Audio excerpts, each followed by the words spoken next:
का पुनर्निर्माण होता है।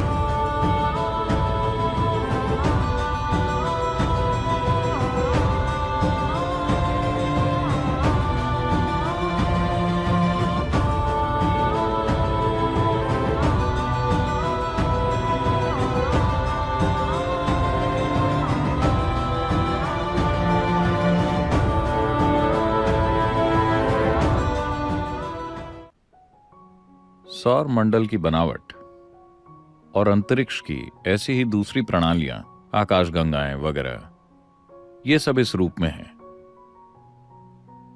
क्योंकि वो ज्यामिति की एक सटीकता तक पहुंच गई है।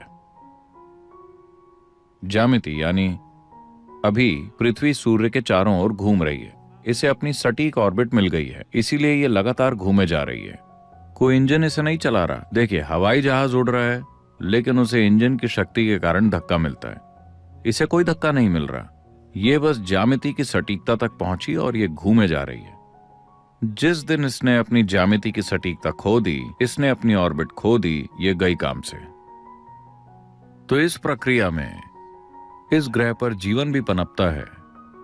इसी ज्यामिति को विभिन्न स्तरों पर शामिल करके हम यौगिक संस्कृति में कहते हैं कि इंसान शारीरिक रूप से और दिमाग के मामले में भौतिक विकास की चरम सीमा तक पहुंच गया है। यानी कि लाखों सालों के बाद ऐसा नहीं होगा कि आपके सिर से एक सींग निकल आए, जैसे कि पूंछ गायब हो गई, कुछ और गायब हो जाए। ऐसा नहीं हो सकता। हम ऐसा एक खास संदर्भ से कह रहे हैं।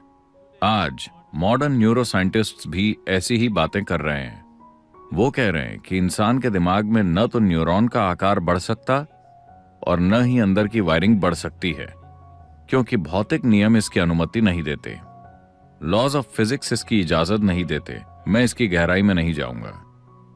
इसे सरल शब्दों में कहें तो हम इसे यूं देखते हैं। आपका जन्म, इस ग्रह पर सारा जीवन सौर ऊर्जा पर चलता है ना? हाँ, ये सूर्य की ऊर्जा है जो ये सब कर रही है।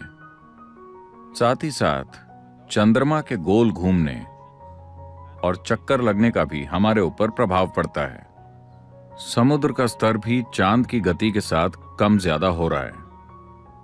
चूंकि हमारी माताओं के शरीर चंद्रमा की परिक्रमा के साथ तालमेल में थे, हम पैदा हुए और अभी हम यहां हैं।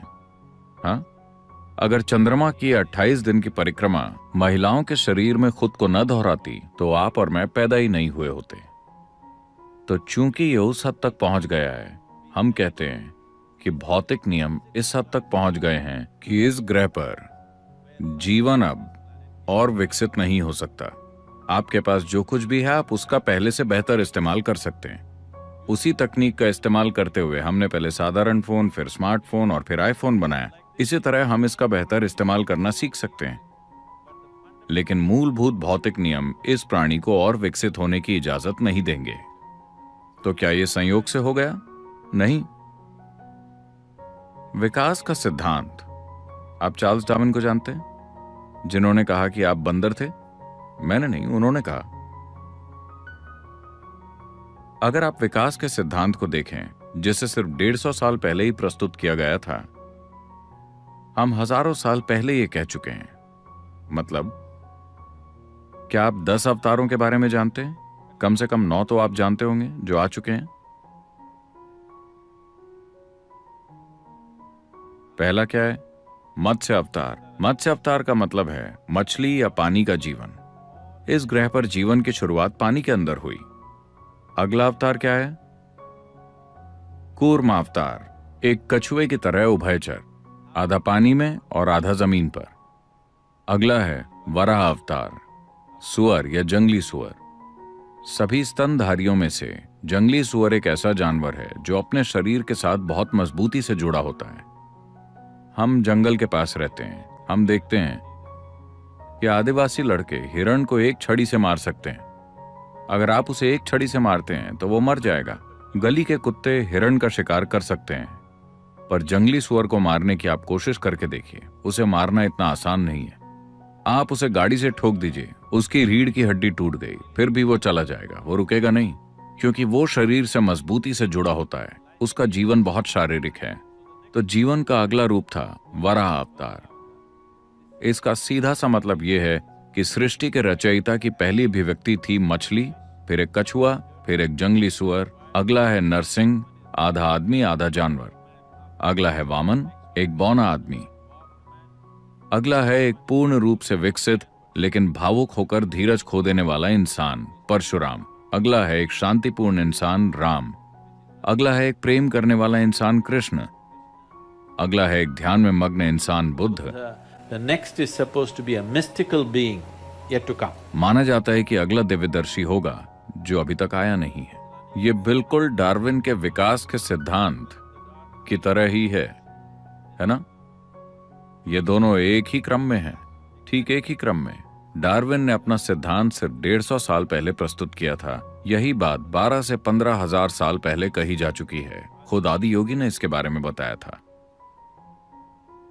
तो अगर आप जीवन पर गौर करते हैं तो आप साफ साफ देख सकेंगे कि जो निर्जीव है उससे जीवन प्रकट हुआ और फिर उससे जीवन का विकास हुआ।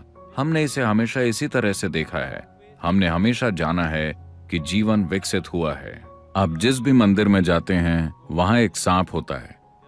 ऐसे प्रतीक कई जगहों पर हैं, क्योंकि आज भी आपके दिमाग के एक हिस्से में रेंगने वाले जीव का दिमाग है। आप जानते हैं कि आपके दिमाग का केंद्रीय मुख्य भाग अभी भी रेप्टिलियन ब्रेन है और यह आज भी काम करता है।